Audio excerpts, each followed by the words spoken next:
Now that we talked about primary resonators, let's look at secondary resonators. The difference between primary and secondary resonators is that primary resonators have a way to get out, whereas secondary resonators don't. We said before, primary resonators allow the sound to escape and go out into the world. Secondary resonators don't have that option.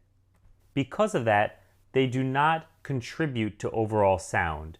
When people say, put more chest voice in or sing out of your chest, that's not true.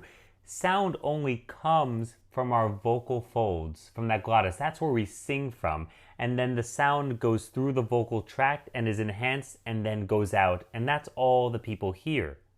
We can say, though, that secondary resonators are a result of a certain sound. So if you're singing in a certain range, you might feel vibrations in certain places. That doesn't mean it's affecting the sound, but that just means you feel it after the sound is being made. These are what are called sympathetic vibrations. Sympathetic vibrations are vibrations that are caused by something else without directly touching them.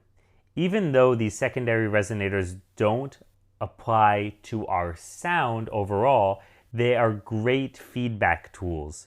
We can use these sensations to know where our voices are and know what our voices are doing and adjust our voices from there. The first secondary resonator we're going to talk about, as I mentioned before, is our chest. A lot of people talk about chest voice, and chest voice is when you're singing lower. Well, the reason we say chest voice is because look at these bones we have here. These bones are quite large. Because they can resonate sympathetically, larger bones are going to resonate with lower sounds because lower sounds are larger. So if you start talking in your normal voice and start going low and put your hand on your sternum or on your chest, you'll even feel these vibrations in your fingers. A second secondary resonator is our head, and you might hear the term head voice.